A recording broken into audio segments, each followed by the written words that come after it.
Shara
मन वचन काधार प्रभु मन वचन एकाधार।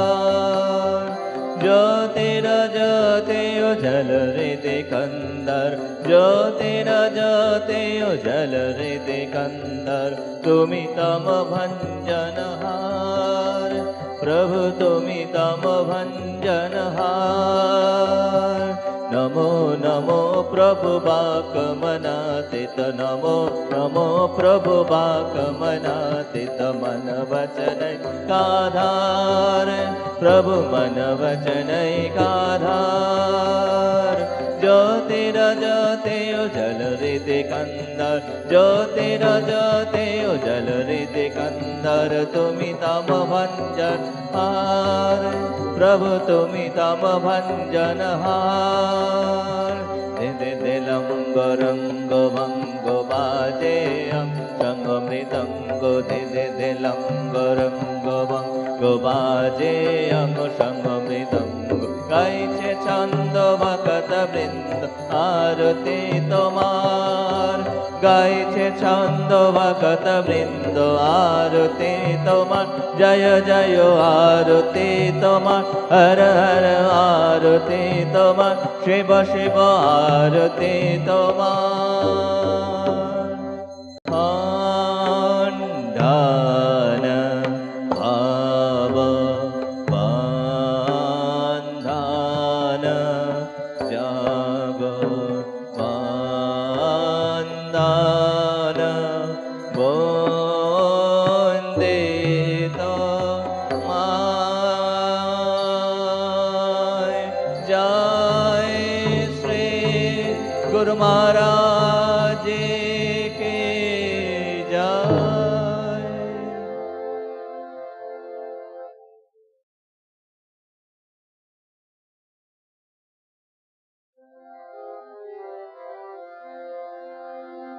ओम ह्रीं ऋतं तमोचलो गुणजित गुणेभ्यः, नाक्तां तेवं सकरुणं तव पादपद्मं। मोहं कषं बहुकृतं न भजे जतोऽहं, तस्मात् त्वमेव शरणं मम दीनबन्धो। भक्तिर्भगश्च भजनं भवभेदकारे, गच्छन्तरं सुविपुलं गमनायुतात्वं।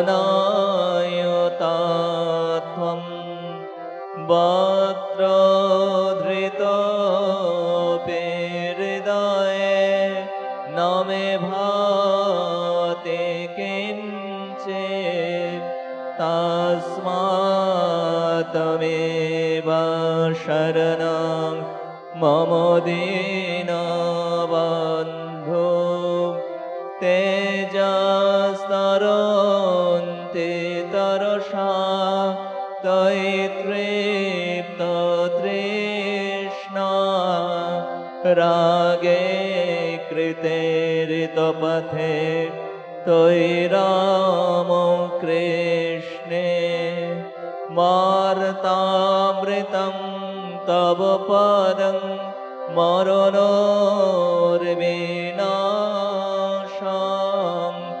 तस्मात् त्वमेव शरणं मम दीनबन्धो। कृत्यं करोति कलुषं कुहकान्तकारे,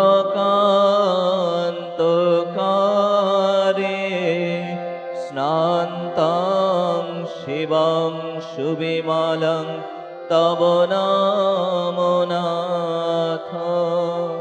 यस्मादहं त्वशरणो जगदेकगम्य, तस्मात् त्वमेव शरणं मम दीनबन्धो ॐ स्थापकाय च धर्मस्य सर्वधर्मस्वरूपिणे अवतारवरिष्ठाय रामकृष्णाय ते नमः। ॐ नमो श्री भगवते रामकृष्णाय नमो नमः। ॐ नमो श्री भगवते रामकृष्णाय नमो नमः। ॐ नमो श्री भगवते रामकृष्णाय नमो नमः।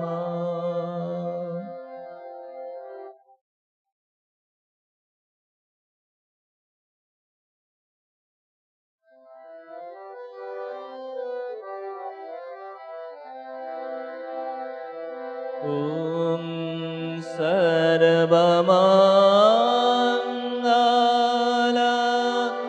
मङ्गले शिवे सर्वार्थसाधिके शरण्ये त्र्यम्बके गौरी नारायणी नमोस्तुते। सृष्टि स्थिति विनाशानां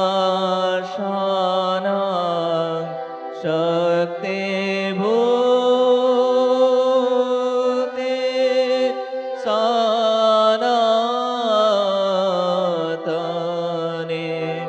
गुणाश्रये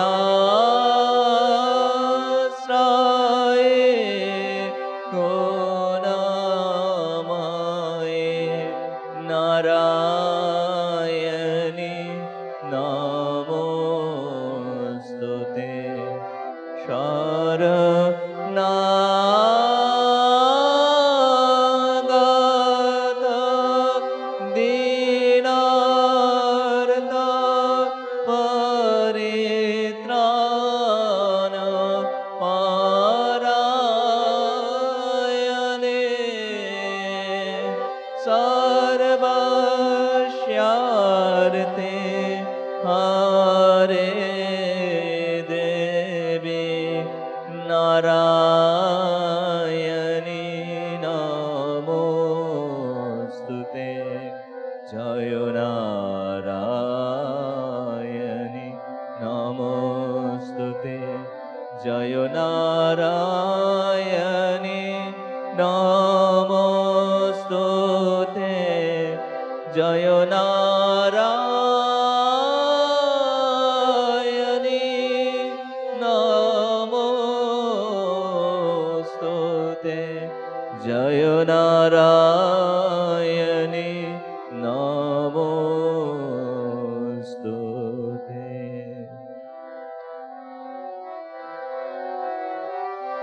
जय महामाई की जय। जय भगवान श्री रामकृष्ण देव की जय। जय स्वामी जी महाराज जी की जय।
Hello, check.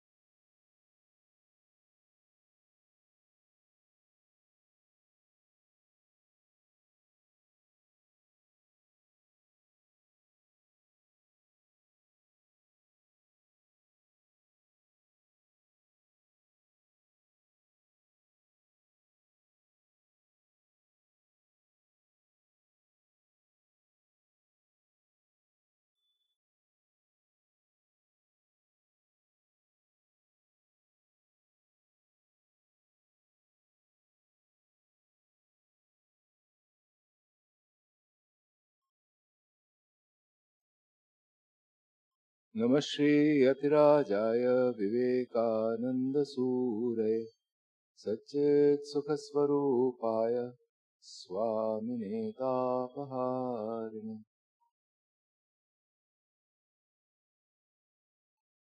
So last time in this lecture, Maya and the Evolution of the Concept of God, we had come to this point where Vivekananda was stressing, as before, the contradictions and lack of clarity. One word, a confusion, that defines our present existence.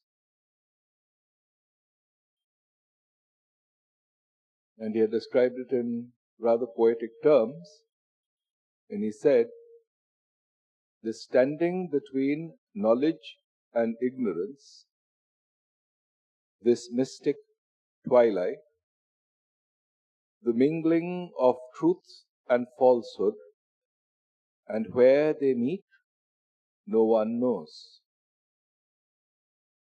We are walking in the midst of a dream, half sleeping, half waking, passing all our lives in a haze. This is the fate of every one of us.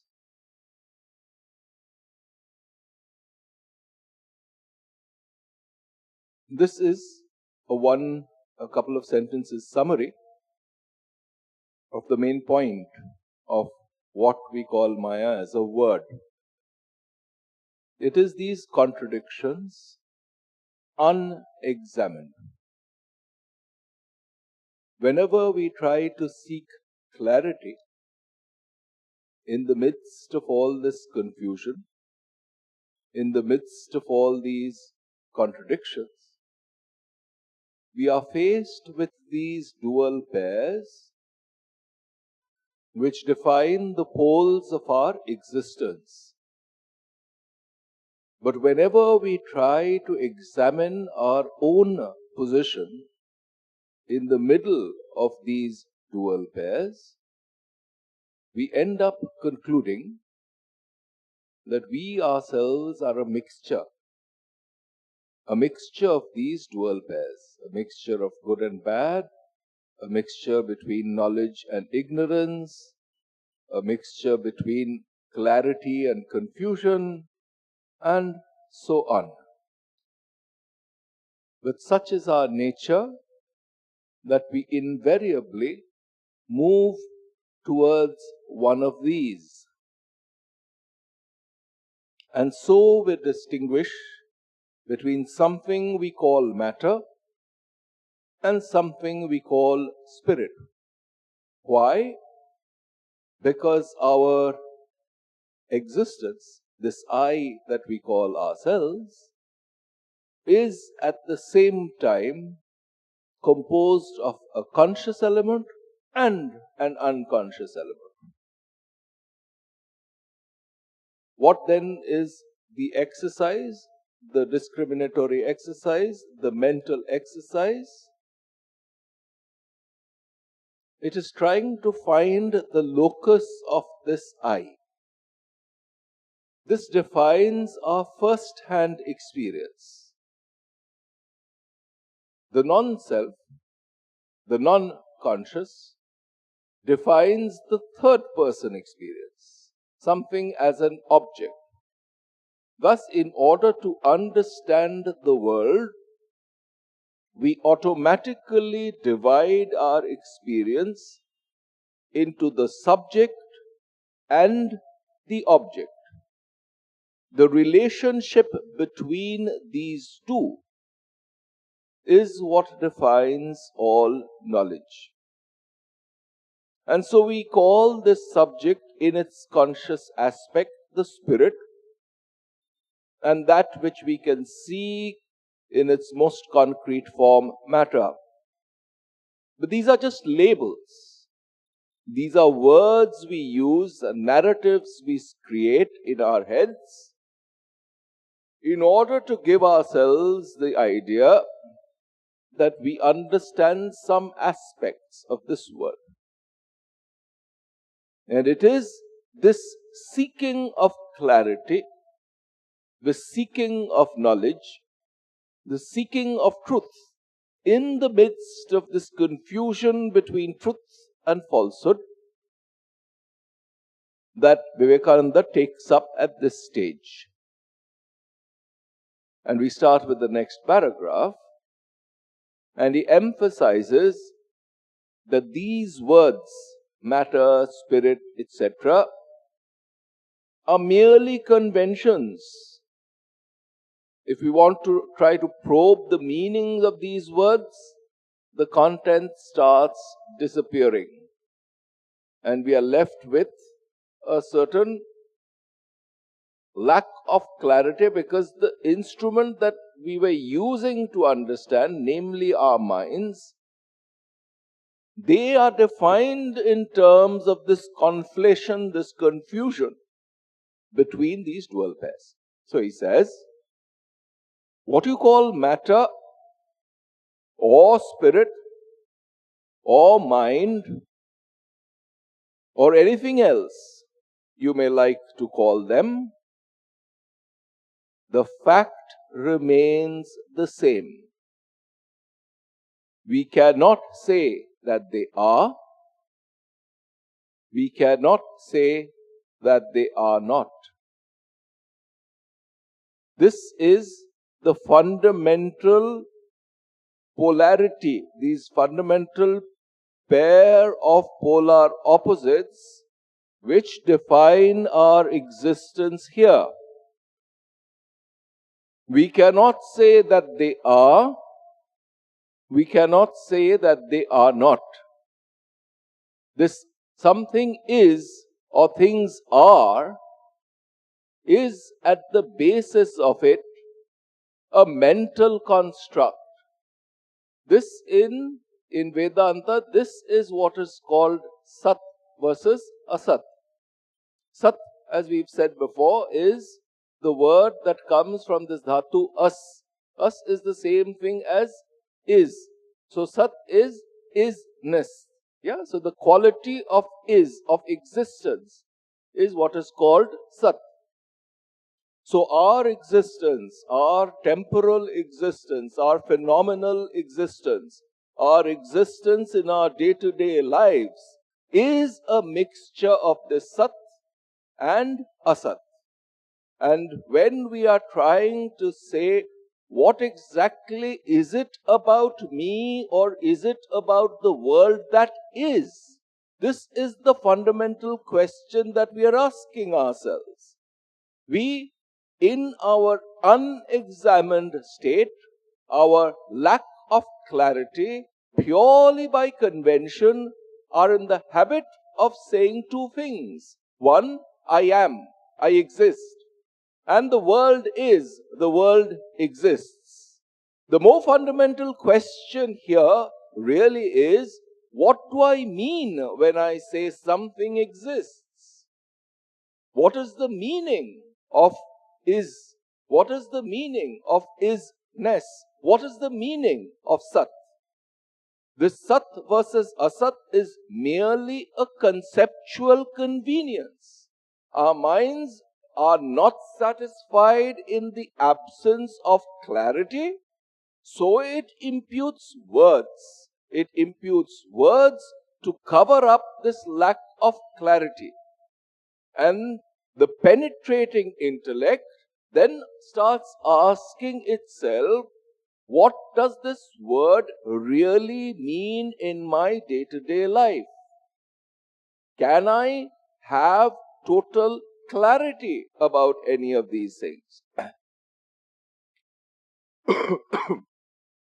So, for example, one very tangible, concrete, existential issue that faces us is after death, we are not, we are gone. Right? This is a certain awareness that comes on us. People who are dead, we cannot see them around, say they are gone. And so we manufacture stories about where they go after death. Here is the fundamental question. What do I mean by where I go? In this very moment, when I claim I am, I exist, this world exists, where am I going? Why don't we ask ourselves that question right here, right now? And a clear answer to that question is going to unravel for us this mystery, this mystic twilight, and look at that question deeply. Yeah?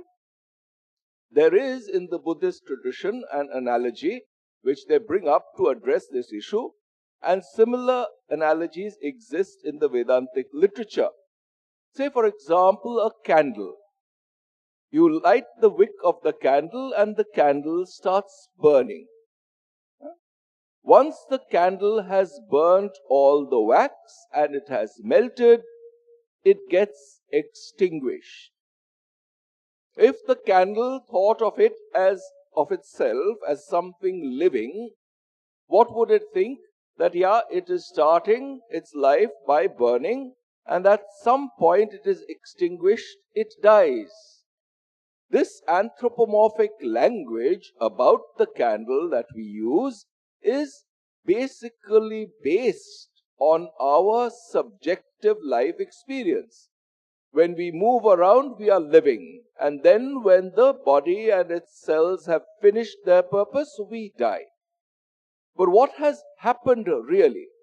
And then it becomes easier to look at this particular example and translate it into a case where there is a clear demarcation between the candle when it is lighted and the candle when it has gotten extinguished. So let us say that the candle was alight at a certain point of time. It was melting the wax, it was consuming the heat, it was giving off light. At a certain point, the wax has melted completely, and that light has gotten extinguished. Is the candle dead? Is the candle alive? And it's the same for all of us. This body starts off with something. The cells keep changing every moment. Various cells in our body die, several other cells replicate, and this material stream supports this consciousness which makes us think of ourselves as individual conscious beings, and at some point the cells can no longer support consciousness in this particular state, and we say that the person has died. What exactly has been happening in the process? That's the question that we should be asking ourselves. Are we not living this moment, and are we not dying this moment? Instead of postponing this whole problem of living and dying to the moment of physical death, which we all recognize, can we not recognize this living and dying in this very moment, in the here and now? Just say, for example, every night we fall off asleep. By the way, this question is exactly the crux of the question that Nachiketa asks in the Kathopanishad. And so he asks, this doubt is there in the minds of many. And so he asks Yama, this is the parable at the beginning of the Kathopanishad. After dying, some people say that he or she is, and some people say that he or she is not. Instructed by you, I would like to get to the heart of this question. And what is the answer that Yama gives in response to this question by Nachiketa? And the answer he gives is the knowledge of the self. In other words, he is asking Nachiketa to actually practice, asking himself the question, what is it about me that is alive? What is it about me that is dead? And what do I really mean when I say that I am living at this moment? And am I not also dying at this very moment? If we understand that, then this confusion between the conscious and the unconscious, between that which is and that which is not, these contradictions and the confusion that results by conflating these two will force us to examine our lives at this very moment, not make up stories and anecdotes and mythologies about what is going to happen when the physical body decays and, in our popular language, dies. Instead, we'll be addressing a much more fundamental question which has to do with the here and now. And it is this here and now, ihaiva, not something post-mortem, not something in terms of a belief, but something that is true right here, right now. That is the enquiry that we are encouraged to perform, not postponing that. It's almost as if, after that we'll tell ourselves some various stories and then we'll believe that we go somewhere. Has the candle, after it has burnt itself out, has it gone anywhere? And the same question, that's the material body of the candle which has transformed into a different state. Is it dying? Has it gone anywhere? Is it gone to some different loka? It's something that's clear and tangible right in front of us. And this is an example which we can try to understand and try to gain greater clarity about. This ihaiva, here itself, now itself, is what we are asked to do. In this Kenopanishad, there is one particular thing, pratibodha viditam matam. Through every act of awareness, through every act of knowledge, is it known? Bodha. This is the knowledge that something is. And then we try to go to the foundations of that elemental knowledge. When we say, I am at this moment, what do I mean? Do I mean that the body is in terms of its cells? No. Why? Because so many of our cells are dying at this very moment. Then what do I really mean? Is it that the brain is supporting some story about the world and we say that the world is? No, because neurons in the brain die. Then what is? And it is here that the discriminatory intellect, the clear intellect, has to seek greater clarity.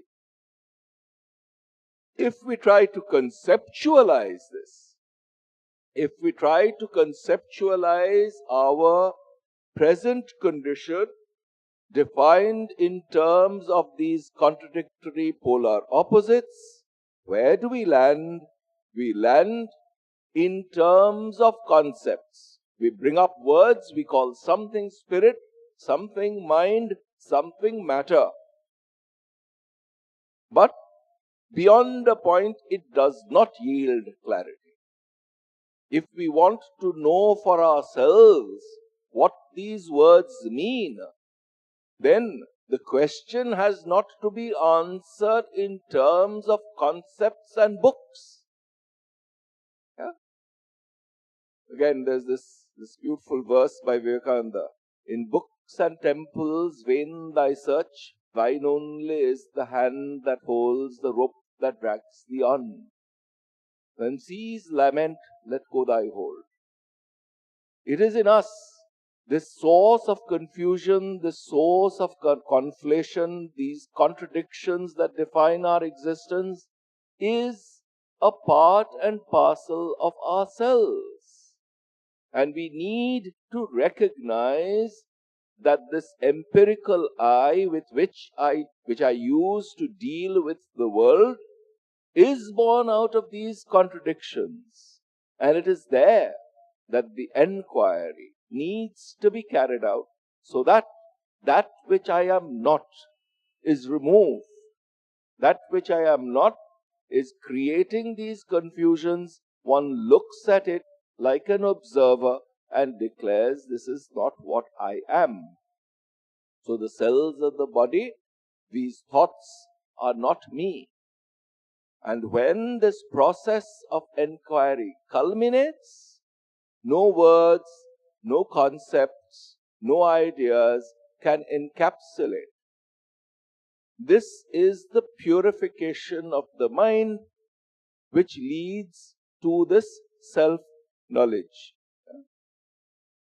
And that is where we are headed through these clear pieces, exercises in understanding. So let's repeat that.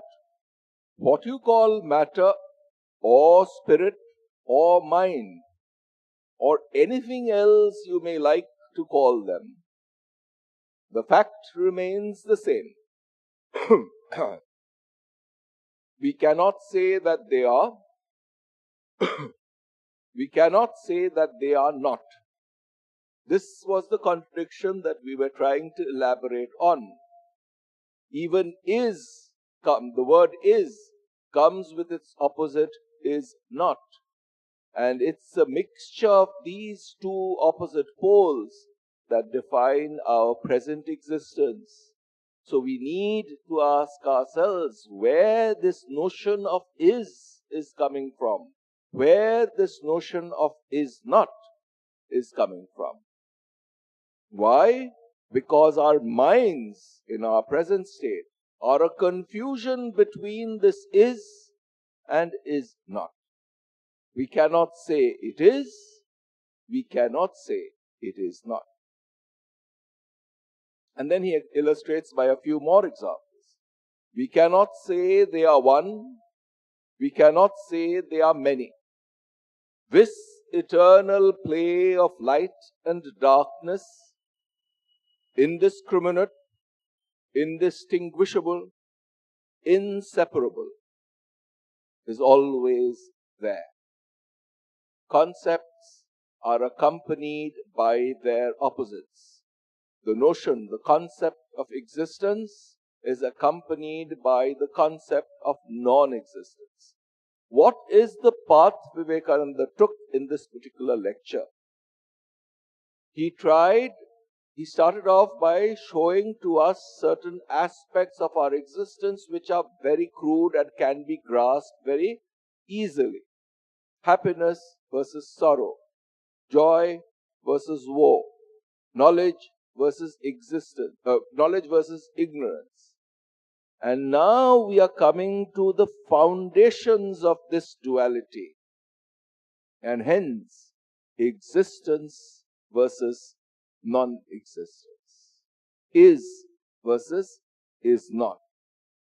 And what this process is encouraging us to do is to recognize this isness and is notness, meaning both existence and non-existence, as aspects of our mind, as conditions and forms that our mind takes.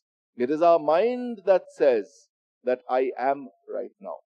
It is our mind that says that so and so is not right now. It's our mind that says that the world is not right. The world is, or something in the world is not.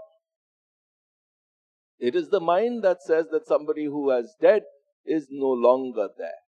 It is the mind that says that the candle while burning is. It is the mind that says that the candle when it has extinguished itself is not. But what is the candle defined? Let's go back to that analogy. What is the existence of the candle then defined in terms of? It's defined not in terms of the material wax, because the material wax is still around when the lamp has gotten extinguished.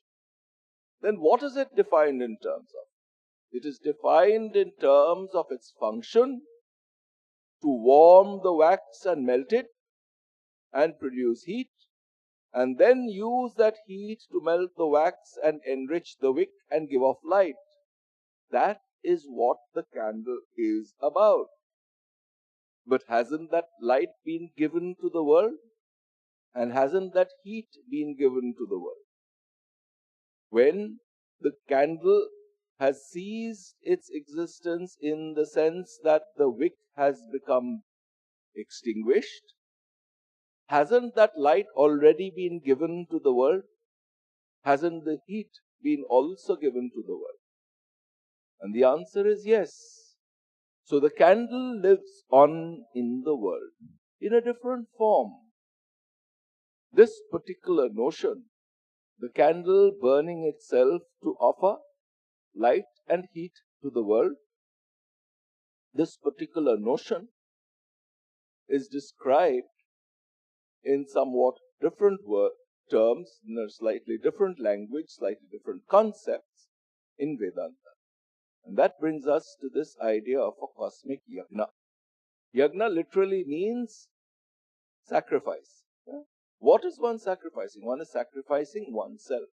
This empirical being is offered to the world so that the cosmic being can be our own.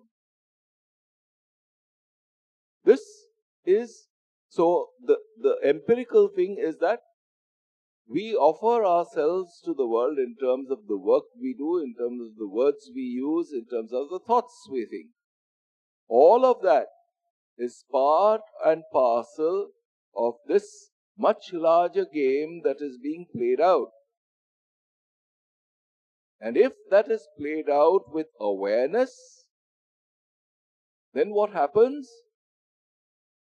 This idea that I am going to get extinguished at death, I am going to get worn out and finished at death, that goes away.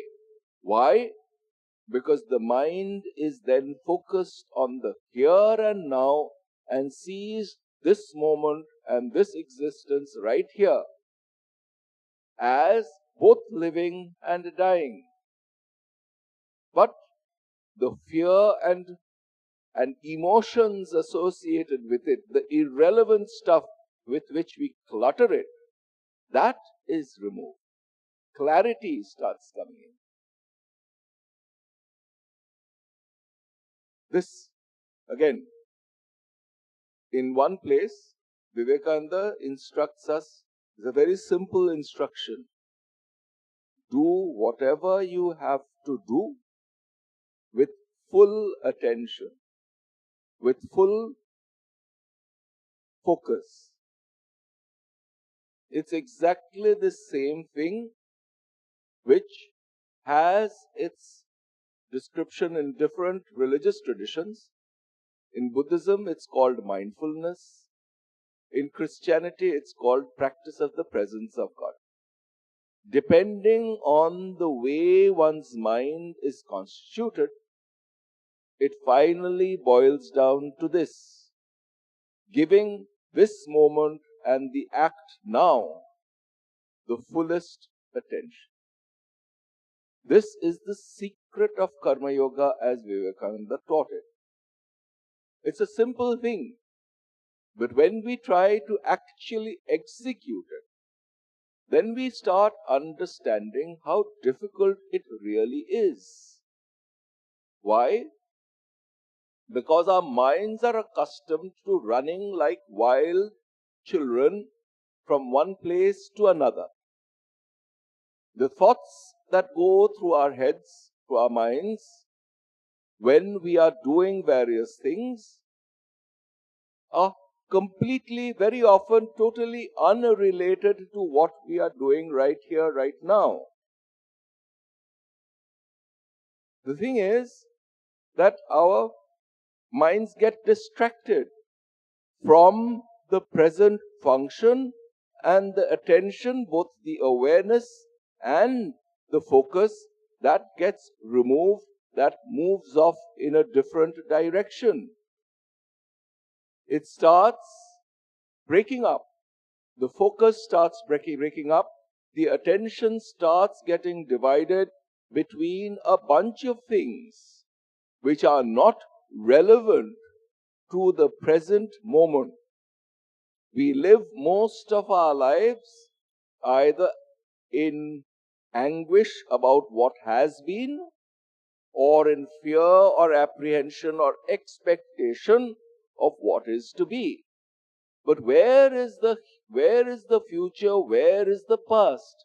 They are defined in terms of our present, and this present moment, the ihaiva, is ignored